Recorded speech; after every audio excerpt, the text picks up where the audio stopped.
They say London swings. It doesn't. Not even the King's Road, Chelsea.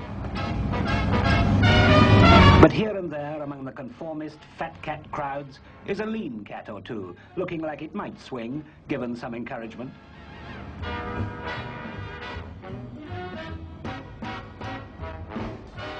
And in among the chain stores and supermarkets is here and there a shop that may have something all its own to say, to the character who can send up the mass production car, to people who can put living before a living. World's End means where the King's Road ends, which shows what the King's Roaders think of themselves. Granny takes a trip, the shop behind the face calls itself, and it's typical of the non-typical, conforming to the non-conformist image of the inn, what they used to call way out, and before that with it, and before that groovy, and before that hep, and what Granny herself would have called the very latest thing, my dear.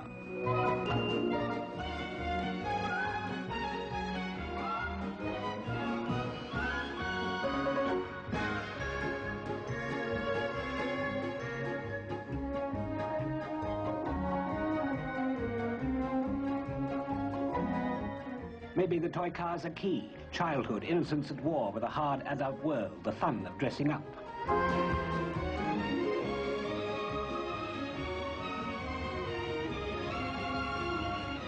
Hung on you, meaning both we sell clothes and we love you, which is good shopkeeping in any language. And the lollipop says what the toy car said. It's all another tiny coloured womb, warm and gentle, in its way an escape from the H-bomb, television, and other horrors of the workaday world.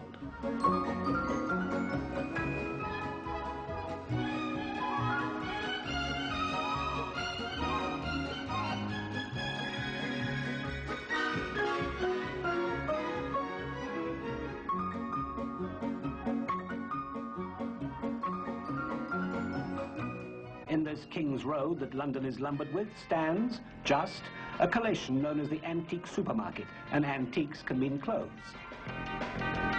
This lady's time machine is headed for the flapper world of the 20s, doubtless a trip many a time traveller would love to take.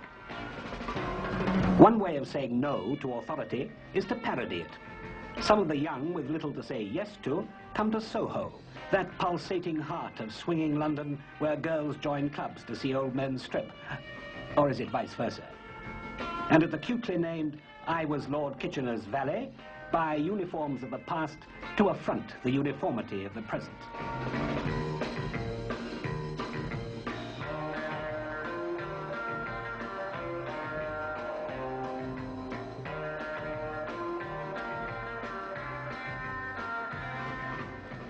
A street called Carnaby attracts those tourists who delight in the relics of Britain's past, Stonehenge, Brighton Pier, the House of Lords, but some natives are still seen, albeit heavily cloaked.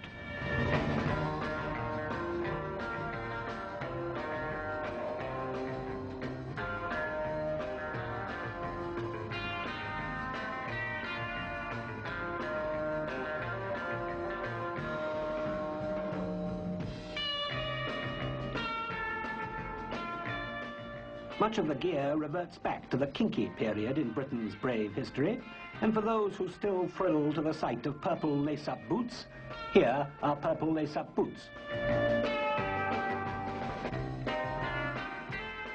In Carnaby Street, you can't tell the assistants from the customers.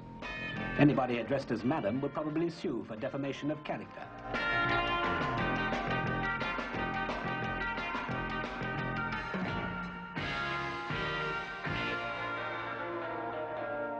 John Stephen, these are his shops, is the uncrowned king of Carnaby Street.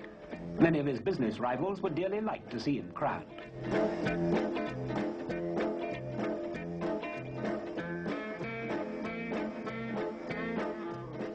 The return of the dickie, for the man who can't afford a clean shirt but won't admit it.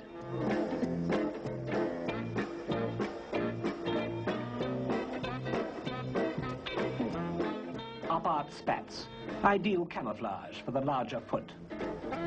A shop called Gear, and you're never too young for in gear, until you're old enough to say so anyway.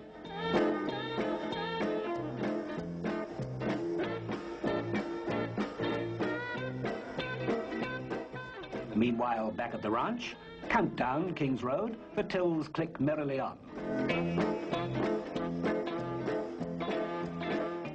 For all the strangeness, these are clothes to be worn, to be bought and sold.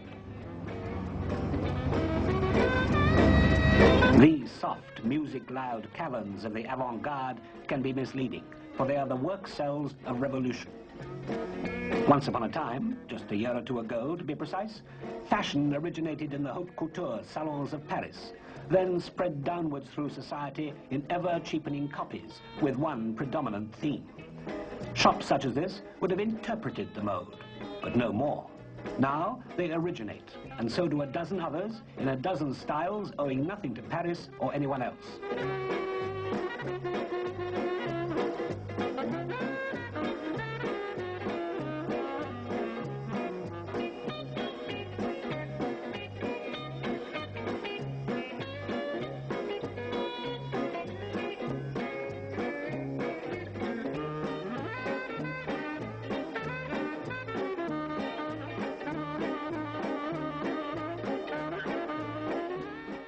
So it is that the inn scene of London is one big fancy dress ball.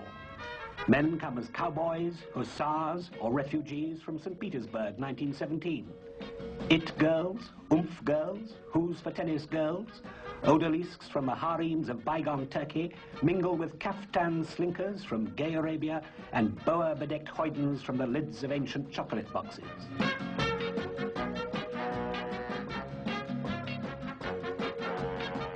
A super charade of happy happenings, though it might be fun if some designer somewhere thought something up entirely new.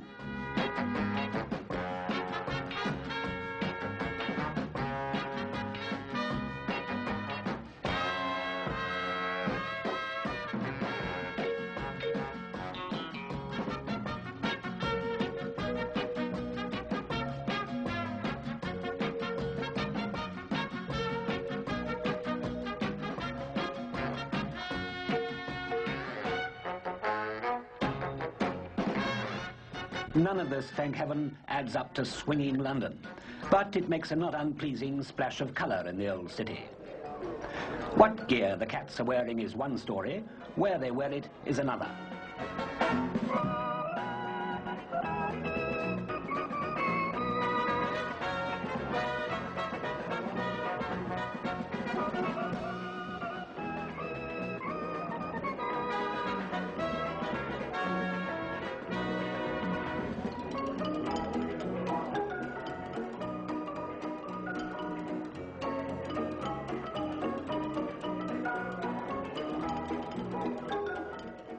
But whether here at Tiles, or here at the Bag o' Nails, or at Samantha's, or George's, or the Saddle Room, or any of the inn-gaffs where they go, just don't take any of it too seriously, or you'll miss the whole point.